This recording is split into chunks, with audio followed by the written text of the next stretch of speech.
trouxe segunda carta de Timóteo, no capítulo 4.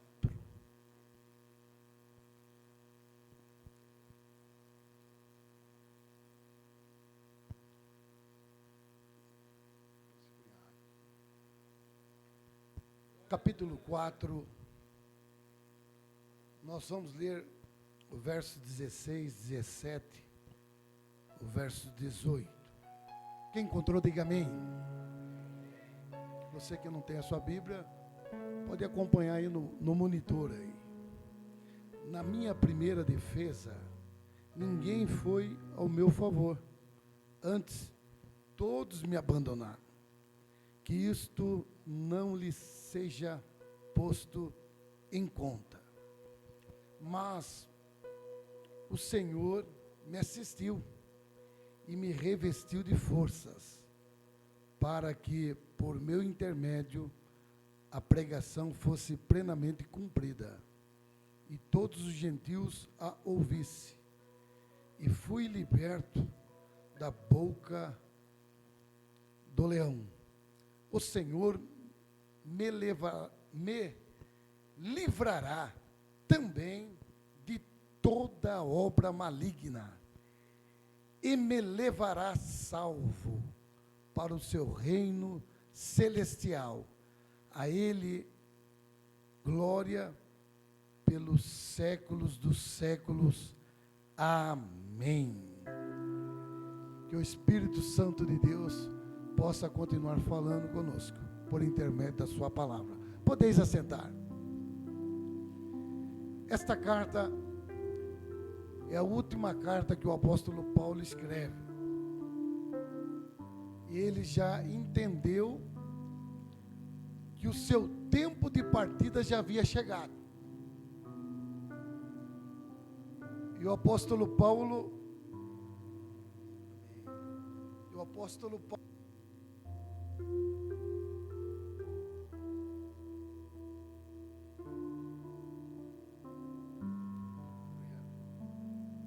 agora ele está preso, segunda prisão. Aqui essa carta fala que é a segunda prisão. A primeira prisão foi a domiciliar.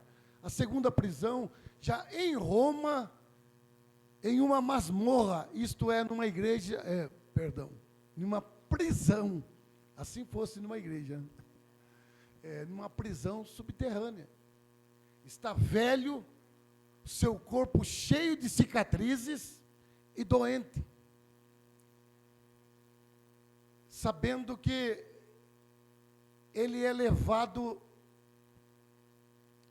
perante o perverso imperador da época chamado Nero, perseguidor do povo de Deus, em uma audiência, e levaram Paulo ali para ser ouvido. E ele escreveu essa carta para o seu filho na fé, Timóteo, dizendo: olha, Timóteo, eu estive em uma audiência diante do perverso imperador Nero. No verso 16, ele disse assim: e na minha primeira defesa, ninguém foi ao meu favor. Pelo contrário, todos me abandonaram. Pode colocar no verso 16, a gente agradece. Todos me abandonaram. O apóstolo Paulo pôde contemplar que naquela audiência, ele não pôde ter nenhuma testemunha que desse um bom relatório a respeito de quem era aquele homem que estava sendo acusado.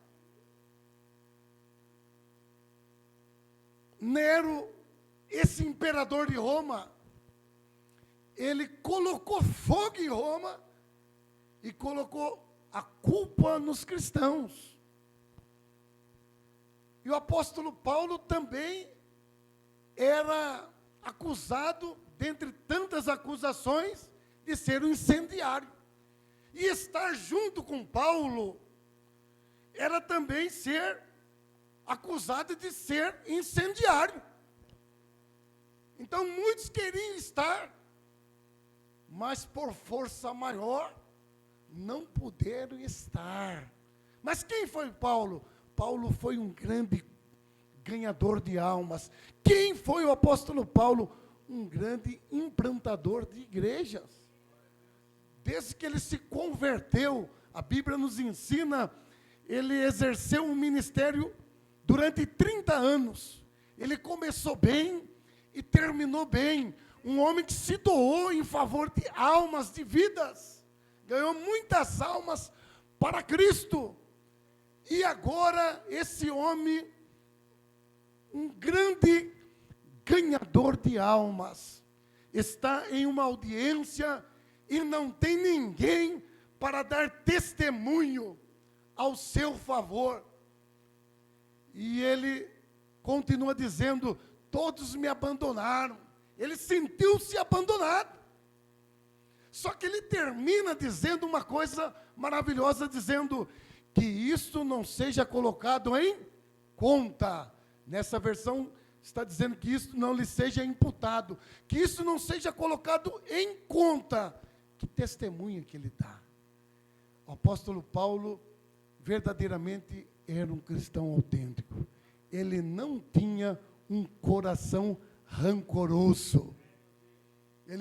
Ele ganhou muitas almas e ele pôde sentir, olha, Maria, Débora, Ana, Pedro, estou citando aqui, e João, não estão aqui presentes comigo, eles poderiam estar aqui e testemunhar que a minha vida eu doei em prol do próximo.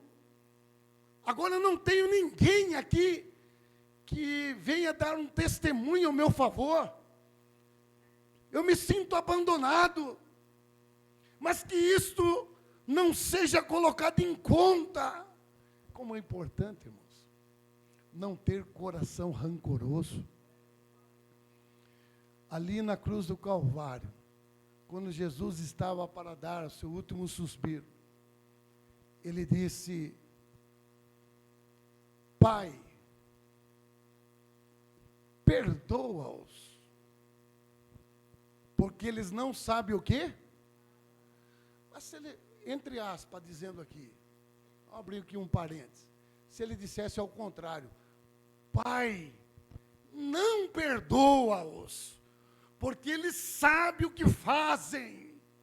Eles estão aqui crucificando um cordeiro que não tem defeito algum. O pastor Jean iniciou esse culto lendo Isaías 53. O castigo que nos traz a paz estava sobre ele. Ele foi oprimido pelas nossas iniquidades e pelas suas pisaduras fomos sarados. Essa humanidade sabe que eles estão crucificando um inocente, mas não. Jesus sabia muito bem por que é que ele veio ao mundo. Era necessário para ele poder voltar a ser revestido de glória novamente. Ele tinha que derramar o seu sangue ali na cruz do Calvário. Assim também foi Estevão. Entrou na história bíblica como um mártir. Um homem cheio de fé, cheio do Espírito Santo, pregando a palavra de Deus. E a Bíblia diz que o povo não suportaram, endureceram os corações, endureceram os seus ouvidos e começaram a apedrejar. E Estevão, ele teve uma revelação, ele disse, eis que eu vejo os céus abertos, e vejo o Filho de Deus em pé à direita de Deus, e ele termina dizendo, Pai, perdoa-os. Perdoar é a função de um cristão, de um filho de Deus, de uma filha de Deus. Então ninguém perde nada em liberar perdão. São dois desafios de nós como igreja: perdoar e liberar perdão. E o apóstolo Paulo, ele dá esse bom testemunho naquela audiência, dizendo: olha, que isso não seja colocado em conta. Ele perdoou. Ele perdoou. Mas ele continua relatando aí no verso 17, que naquela audiência não tinha testemunha humana que testemunhasse a seu favor, mas naquela audiência ele pôde contemplar algo celestial. Mas o Senhor me assistiu. Eu não tenho testemunha ocular aqui, humana, presente, mas eu estou vendo o meu Deus nessa audiência.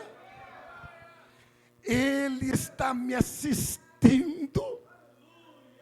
Irmão, irmã, não pensa que alguém, de repente, surge esse pensamento: mas estou passando essa prova, essa luta, mas ninguém está me vendo. Ou até mesmo chegamos a pensar: Senhor, o Senhor não está vendo tudo isso? E Deus, quando assiste alguém passando por uma adversidade, por uma situação difícil, não age? Fica com as mãos encruzadas?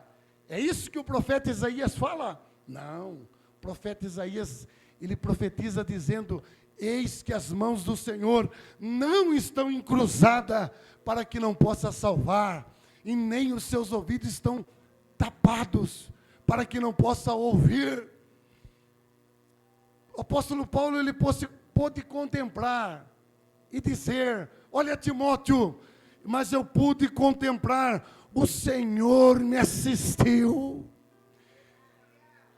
E o que ele fez? Ele não fez nada, assistiu e deixou ele sofrendo, padecendo sozinho? Não. Ele me fortaleceu. Na outra versão diz assim: ele me revestiu de forças. Isaías capítulo 40. O Senhor, ele dá graça ao cansado e dá força para aquele que nenhum tem vigor, para aquele que não tem nenhum vigor. Aqueles que esperam no Senhor renovarão as suas forças. Ninguém perde em esperar no Senhor, porque esperar não é fácil. Vai para uma fila do banco, olha, mas a fila está grande, a fila aí na lotérica é grande, no hospital a fila está grande,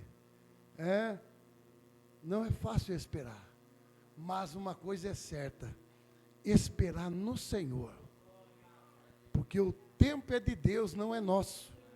Nós estamos no Cronos, o nosso relógio humano é o Cronos, o de Deus é o Kairos. Só que tem uma coisa: Deus nunca chega na hora errada.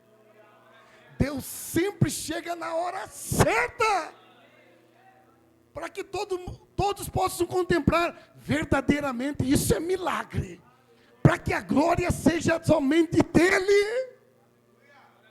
O Senhor, o apóstolo Paulo pode dizer: o Senhor me assistiu e me revestiu de forças. Com qual finalidade? Para que o evangelho, a mensagem, fosse plenamente pregada entre os gentios. E ele continua dizendo: e fui liberto da boca do leão. Se nós fôssemos abrir aqui mais testemunho, nós ouvimos 2 hoje, né? Mas se abrir aqui a oportunidade, eu creio que cada um de nós aqui, nós temos bênção para contar.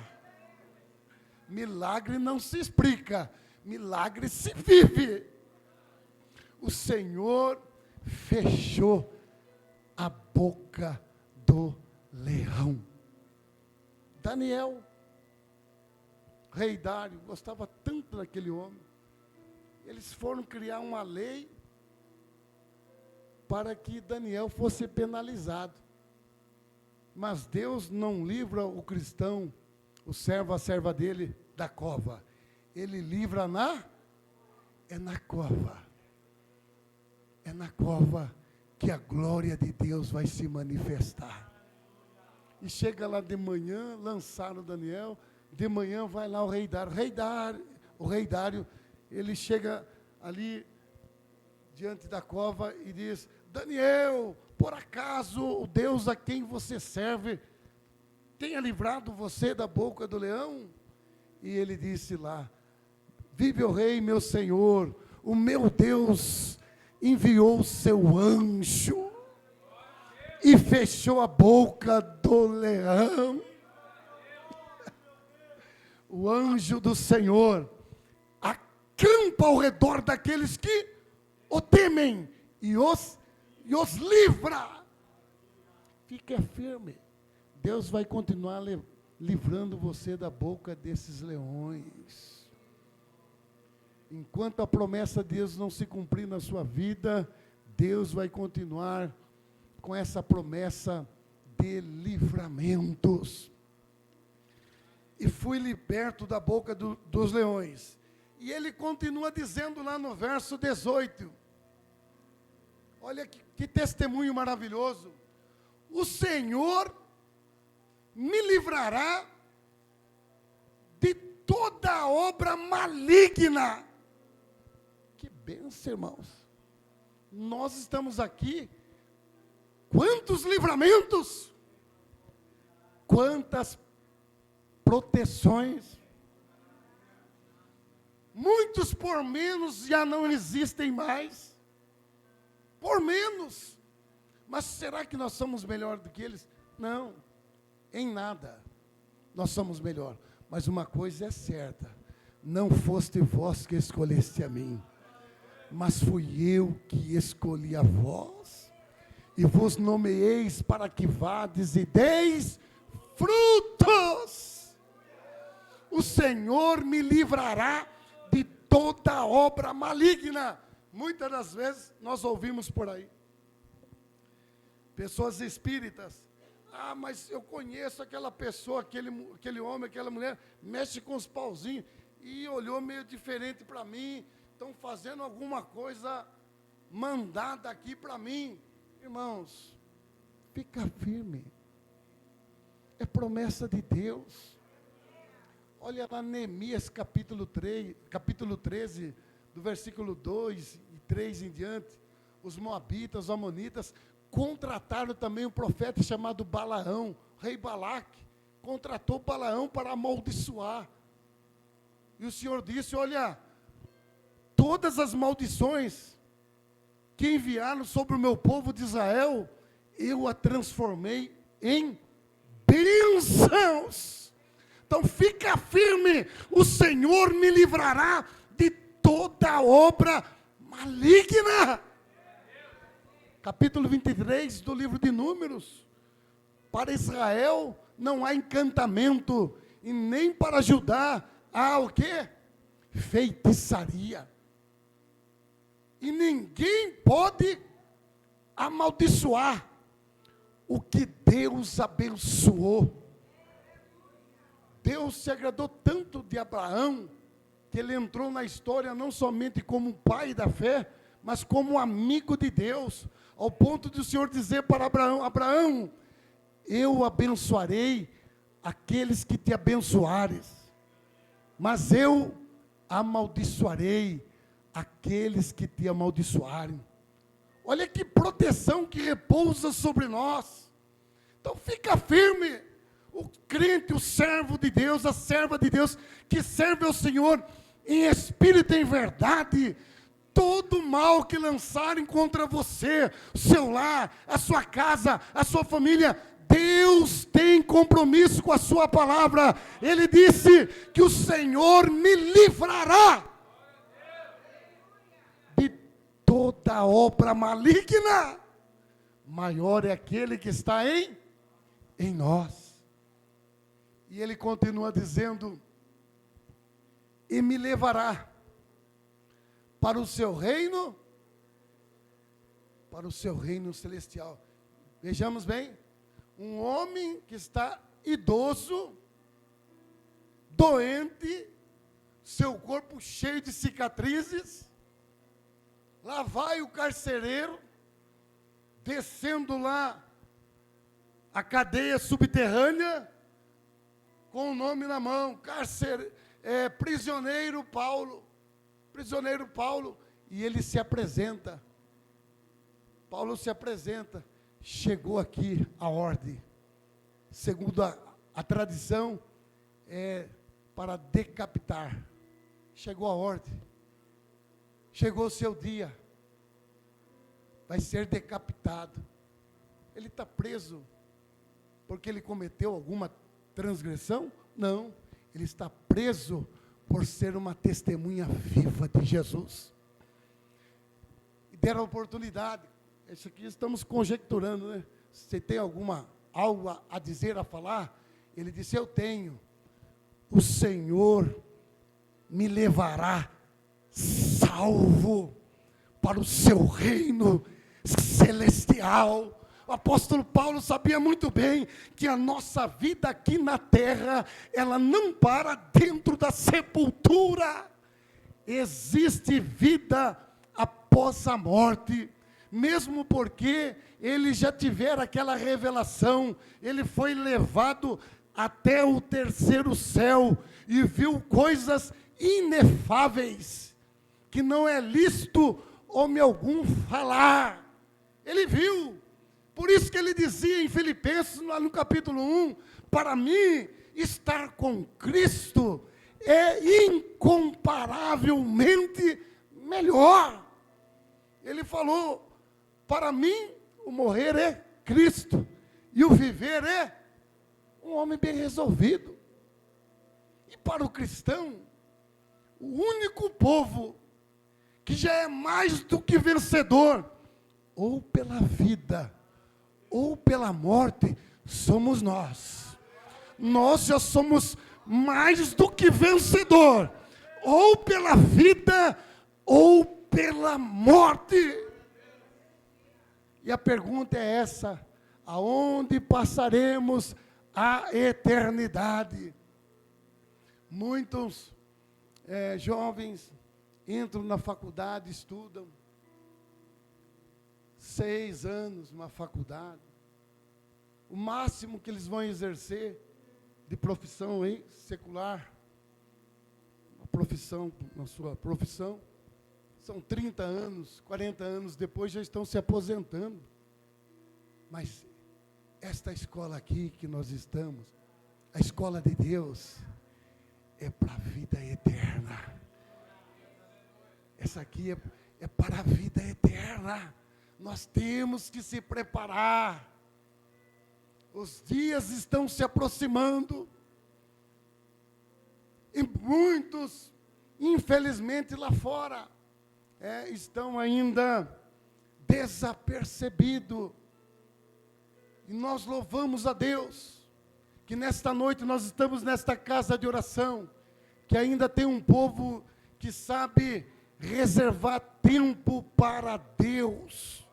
E é tudo que Deus quer, para que Ele possa renovar nossas forças. Hoje é um culto de celebração da ceia do Senhor.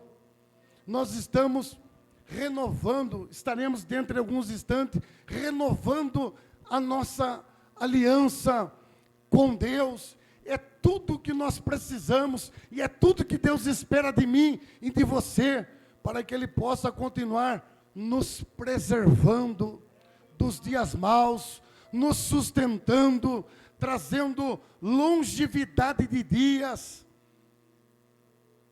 Capítulo 6, verso 16, do Evangelho de São Mateus, a Bíblia diz assim: que assim brilhe a vossa luz diante dos homens, para que os homens vejam e glorifiquem a Deus. Nós iniciamos aqui este culto, ouvimos a irmã aqui testemunhar, que nessa semana foi ministrado, que nós temos que dar glória a Deus. Exatamente isso. É o que os anjos fazem lá no céu. Deus, ele é cercado por anjos que o adoram noite e dia, dizendo: Santo, Santo, Santo é o Senhor dos exércitos, toda a terra está cheia da tua glória. E quando nós participamos do corpo do Senhor, bebemos do sangue do Senhor, nós renovamos a nossa aliança com Deus, e o Senhor está conosco, está junto conosco, abençoando as obras das nossas mãos. Vai continuar se cumprindo o capítulo 1 de Salmos, o versículo 3, que o servo de Deus, a serva de Deus, é comparado como uma árvore que está junto ao ribeiro de água, cujas folhas não caem, dão o seu fruto. Você vai continuar dando fruto, quer Satanás queira ou não. Deus não chamou ninguém para ser estéril, para ser infrutífero. Dão os seus frutos na estação própria, e tudo quanto fizer, prosperará. E o apóstolo Paulo, ele continua dizendo: olha, o Senhor me levará salvo. A espada de César desceu sobre a cabeça, o pescoço do apóstolo Paulo. A cabeça do apóstolo Paulo rolou aqui na terra como um mártir, mas ele já foi recebido lá no reino celestial como príncipe de Deus. E ele termina a carta dizendo: a ele seja dada o quê?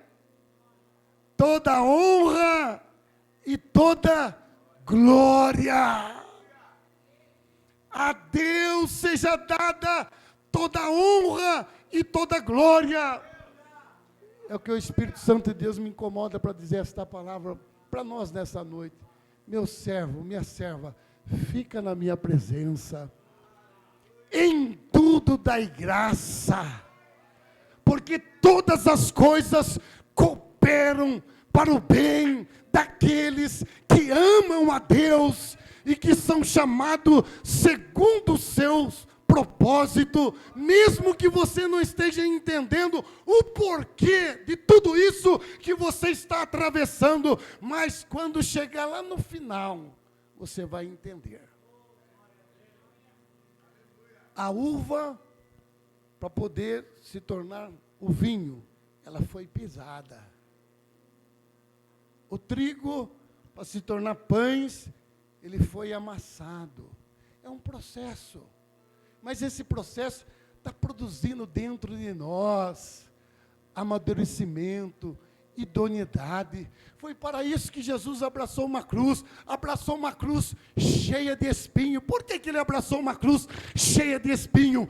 Para produzir filhos da melhor qualidade. Quem é filho da melhor qualidade? Levante as suas mãos.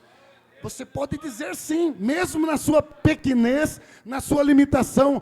Filipenses capítulo 1, versículo 6 diz assim: aquele que começou a boa obra. Quem é uma boa obra aí? Este é fiel para aperfeiçoá-la. Deus vai continuar aperfeiçoando as áreas da nossa vida que necessitam de ser aperfeiçoadas. Amém, irmãos? Esta é a palavra que Deus colocou em meu coração para transmitir para a igreja. Vamos continuar